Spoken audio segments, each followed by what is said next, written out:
Is it different to captain a mixed doubles team? Aaron and I really appreciate Kelly being here tonight to discuss this.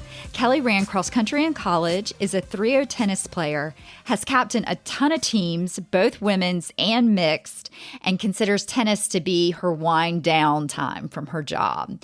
So Kelly, what are the differences between being the captain of a mixed doubles team versus a women's team? I'd say the biggest difference is it's not as intense, which sounds kind of funny because men are very intense tennis players, but I think they tend to see the summer mixed doubles as a social outlet. You know, most of them, at least on the teams that I've captained, have been a husband-wife combo. And so they're playing on this team so they can have an opportunity to play with their spouse. It's not so they can win a medal. It's not so they can prove that they're the best, 4-0 guy out there. It's more social. I think another difference is that men are more relaxed when it comes to scheduling. So that makes it easier, but it also makes it a little more challenging because it's hard sometimes to get them to put their availability in. And I have to harass them. And most women are used to Tennis Point. I love Tennis Point because it's just an easier way for me to organize things. Some men are really good at filling it out. Others will not fill it out at all. And so I'll have everyone except for so-and-so. And I'll have to always text so-and-so, hey, can you give me your availability? And then I'll have to go put it in. So it's kind of funny that way. Whereas women pretty much they're organized. They want to know who's playing when and where. And it's all good with women, but it's a fun challenge. Yeah. So do you enjoy captaining mixed doubles or women's more? Because I know you captain both. I like both. I think what I enjoy about captaining the mixed doubles is exactly what I just said. It's a little more relaxed. It's less intense. And it's just more fun. It's almost always just for fun versus let's try to win states. There are playoffs. In fact, one of the first few years I played mixed doubles, not as a captain, our team went to states and then we came in second and the team that came in first couldn't make it to the regionals and we got put in their place. So you can take it pretty far. It's not that it's not a competitive season, but it's just a little more relaxed. So I enjoyed that. I enjoy captaining women's teams because I have found this sounds cheesy as a 50-year-old woman, but I have found my best friends here playing tennis. Yes. And I wouldn't give that up for anything in the world. So I enjoy that a lot too. So back to the tennis or people's availability in Tennis Link. So since you have so many couples, if you have problems with like the male's availability, do you go to the wife and say, can you please tell me when he's available, or vice versa, I guess, right? That would be like one way to do it. Yeah, I do sometimes. I'll text both of them and say, hey, Mr. So-and-so. Right. Just wondering, are you available? Or I'll say, hey, to the wife, I've seen you're available. Is your husband also available that? Right. Because if he is, I'll put you together. If not, if you still want to play, I'll just put you with someone else. So what advice would you give to someone captaining mixed doubles for the first time? I think the first thing that I would say, and this is probably good of any team that you captain, is do a pulse check on your players. Are they competitive? Or do they want to try to win out? Or do they just want to have fun? Are they looking to play every weekend, or are they looking to play just a couple times a summer? Because if you put people on your team that are just looking to have a good time, and you as a captain are trying hard to win every match for your team, it's going to alienate some people and it will frustrate you. And vice versa. If you've loaded your team up with a bunch of highly competitive people who think this is a chance for me to win a trophy, and you don't take it that seriously, or if you're not careful with your lineups and you lose a lot, then you're going to end up with disgruntled players. So I would say that's first. I've always managed to captain a team that seemed to just want to have fun, and we win a lot, but we mostly are there to have fun. That might not always be the case. Probably not at the higher levels. They probably are I only captained a 7-0. So I imagine 8-0 and higher might be a little more competitive than our team. The other thing I would say is be careful when you're asking people to be on your team for the summer that you find out what their vacation schedules are. Yes. Because when you're captaining a bunch of spouses, if you're losing one, you're losing two. And there was a summer that I struggle to get people to play. I had one couple that spent an entire month out of the country. It just was really difficult to try to get enough players that summer. It's kind of like your fantasy football team. If you've ever drafted a fantasy football team, you don't want all of your wide receivers to have a bye in week 8.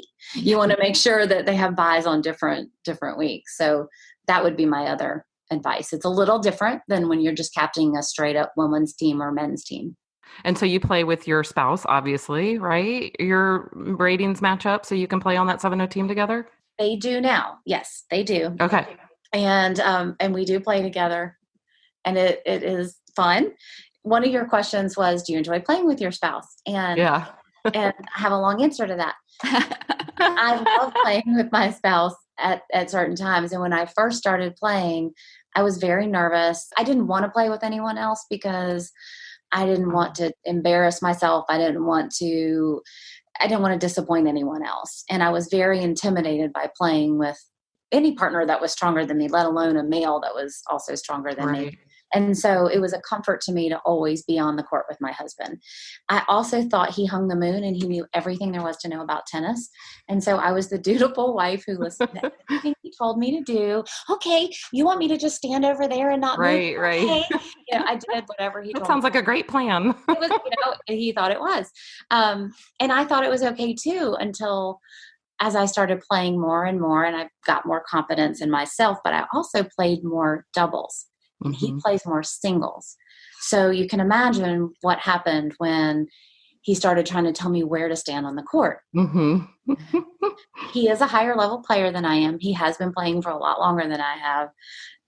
But I'm going to argue that he does not know where to stand on the court in doubles as well as I do. Right. Well, you also, and you take a lot of clinics too. I do.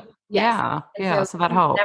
I don't think he's taken lessons. I don't think he's ever done a clinic to learn how to play doubles. But now he actually does have a lot of respect for my movement on the court, because he's like, she kind of does know what she's doing. Right. So I do enjoy playing with him. I also have to say that I have to be still mindful when I play with him, because when we're playing mixed doubles, and this is true of any, any group, couple, married or not, sometimes the men will forget that they're on the court with women. And they start to hit just like they would hit to each other. And that happened one day last summer. My husband hit me in the back of the head. I immediately dropped to the ground. I had a concussion. Oh, no. Oh, my gosh. I can laugh about it now, but I think it's a challenge for men when they dial it back. They don't play their best and they get frustrated. But when they do play their best, sometimes they get in the zone and they forget that they have to, they're not playing with people who are at their level. Right. Yeah. Well, Erin, does that make you want to play mixed anymore? We're trying to convince Erin to play mixed. I don't think it's going to help her. Well, for one thing, my husband doesn't play tennis. I've been hit in the back of my head from a tennis partner as well, because she has this amazing serve. And so I can't imagine being hit by a man serve. So I'm just still a little intimidated. I've said this over and over again on this podcast. I should force myself to try it, because I think I would probably enjoy it. But like you, Kelly, I have found my greatest girlfriends, and I really enjoy being on a court with my girlfriends and then having something separate with my husband. So I just stay off the mixed court altogether. The one thing I would say about mixed that I feel like helps me is that when you play mixed, you get used to men's serves, even though times they're not serving as fast as they can. But you get used to even their second serves with spin are a lot different than what I've ever been used to. And so when you do play a woman that you're like, wow, that woman has a really good serve, you can say to yourself, well, I've played mixed and she's not hitting harder than my husband would hit at me, serving. So I do think there are advantages to playing mixed if you don't get hit. Yes, exactly. That's the one disadvantage. I agree. That is actually the serve I've told myself that exact same thing. And when I've been on a court with an opponent who has that fast serve, and my partner will say, her serve is so scary, I just kind of smile and say, not really, not compared to the men that I've had to play against. So, and in fairness, I will say the time I got hit, it wasn't even an actual match. It was just a fun Sunday afternoon get together. Right. And I was hit by my own partner, not Right. not by an opponent. Do you have any interesting story? I'm sure you have interesting stories about mixed doubles. Can you give us one or two? We all giggle. Yeah. I already told you about my funny story with having a concussion. But I had a woman on my team once who was really nervous about receiving the men's serve. And so she would wear low cut outfits.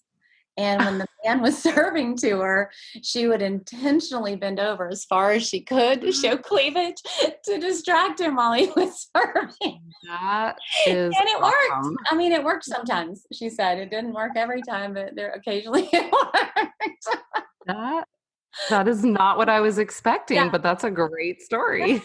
You use what you've got, I guess. That was her philosophy. Yeah. There are just weird, funny little stories at at playoffs one year. My husband and I were walking by. We had just won, and we're feeling all euphoric and lovey-dovey to each other. And we walk by a court, and we hear this couple calling each other everything but their God-given name. I mean, it was awful, awful. And we both looked at each other we're like, if you ever spoke to me that way. And I'm like, if you ever spoke to me that way, like we would never be able to play that way. And then suddenly we looked at each other and thought, wait, do you think they're even married? Like they might not even be, maybe they're not even married. Can you imagine? But yeah, that was a funny story, just kind of us walking by and witnessing that. Erin and I really appreciate Kelly discussing captaining mixed doubles with us. I learned how important it is to check schedules of spouses for summer mixed doubles and also try to check to see whether they're trying to win a trophy or just play with their spouse and have fun. I have played on a number of Kelly's mixed doubles teams and they're always so much fun and I feel like it's helped my tennis game.